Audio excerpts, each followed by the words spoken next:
Go ahead. Quite simply put, sir, you cannot stop the men and women of the FBI from doing the right thing, protecting the American people, and upholding the Constitution.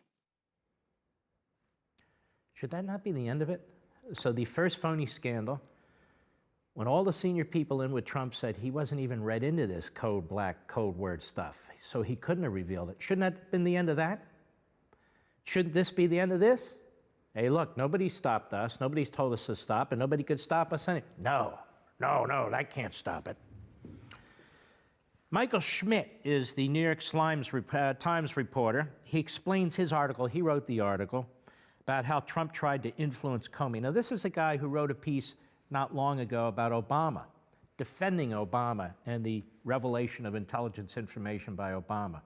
But let's take a look at what he has to say. Go ahead. But this is really sort of the first evidence. First of all, this looks like a kidnapping video here. Look at this guy. Am I right or not? Go ahead. Of the president trying to influence the investigation. The most important thing is that the president is not supposed to try and influence or impede any type of FBI investigation. Stop. Actually, a president can influence or even impede an FBI investigation under the Constitution if he does it in a case that obstructs justice. That is, if he's destroying evidence or he is tampering with witnesses in matters that involve him in particular, a business of his campaign or so forth, that might be one thing. But that's not what he did, and it doesn't even involve him. Go. And in this case, he went to the FBI director and said, you know, my national security advisor, Mike Flynn, did nothing wrong, and you guys need to move on from this. Stop. Look, he didn't say you guys need to move on from this. You guys need to move on from this. He said, I'm hoping, you know, and so forth. And also, this is all based on Comey's memo. If everything he just said is true, why did Jim Comey sit on it for 2.5 months? If Jim Comey thought in his self-serving CYA note that the President of the United States was leaning on him in any way, why didn't he tell the Senate Intelligence Committee, the House Intelligence Committee, the Senate Judiciary Committee, the House Judiciary Committee, in his many private and public occasions in which he provided testimony? Why didn't he go to the Attorney General of the United States at the time?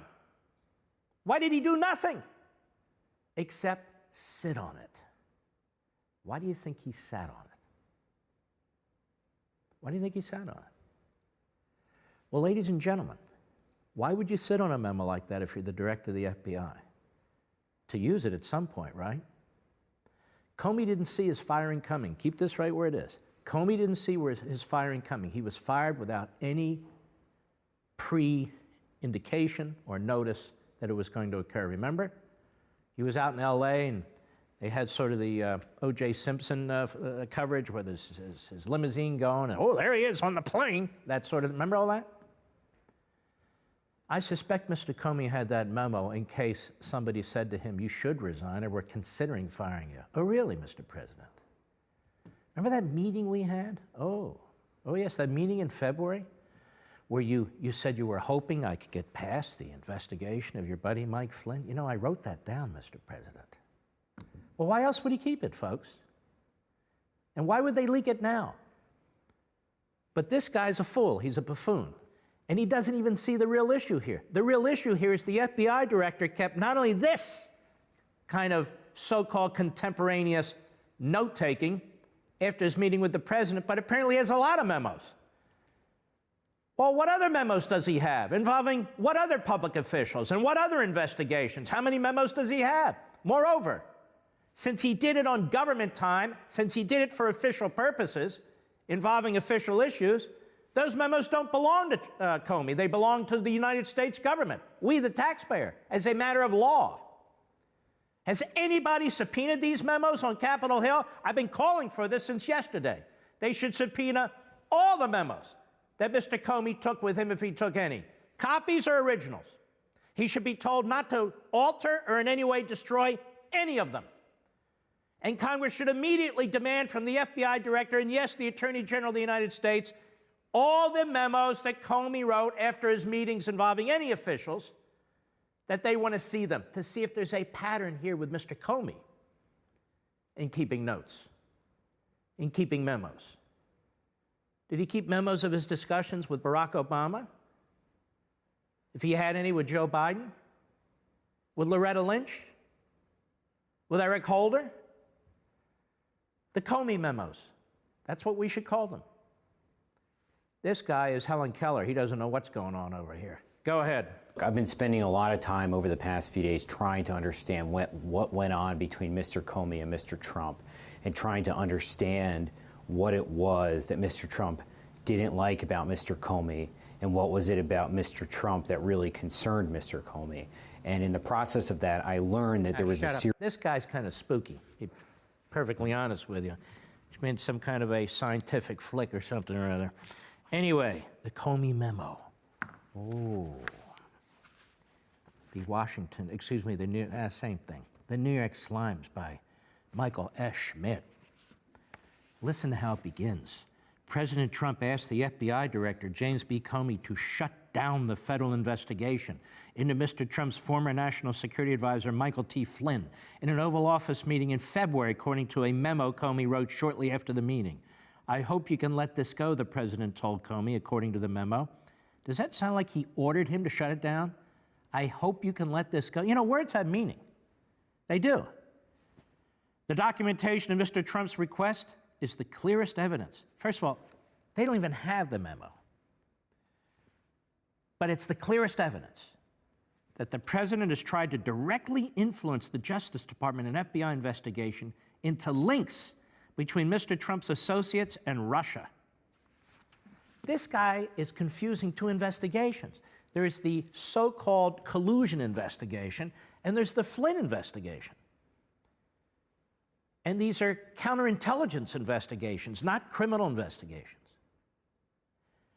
So he is overlapping the two. Trump said nothing about the so-called collusion investigation. He commented on, I hope you can let this go, on the Flynn investigation.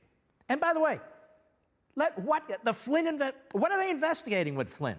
That he didn't sign up as under the Foreign Lobbyist Act, which like 90% of them do. What exactly did Flynn do? Did he sell secrets to? I don't know what he did. Does anybody know what he did? Oh, I don't know, but it's big. It's big. This guy Flynn sold out his country. Really? A lieutenant general? No, he didn't sell out anybody, but I'd like to know what exactly it is that he did. Anyway, last Tuesday, Representative Jason Chaffetz, the Republican chairman of the House Oversight Committee, demanded that the FBI turn over all memoranda, notes, summaries, and recordings of discussions between Trump and Comey. This guy, Chaffetz, not the brightest bulb. He's been walking in circles over, I'm the chairman of the House Oversight. We got it, pal. And now we know you want to work for Fox, too. You should ask for all the memos created by Mr. Comey since he was FBI director, involving all public officials after his meetings. So you can get a sense of what this man is and what this man has done. Remember he said he couldn't trust Loretta Lynch, which is why he did that press conference on July 5th. Seems like there's a lot, a lot of people looking over his shoulder. He's a little paranoid maybe. But he wrote I better write a memo on that one, too. Wrote a lot of memos. I think they need to look at all the memos, don't you? Such documents, Mr. Chaffetz wrote, would raise questions as to whether the president attempted to influence or impede the FBI. Chaffetz, always about 3 steps behind, and usually way behind. That's not the issue, Mr. Chaffetz. The issue is the FBI director, who has since been fired.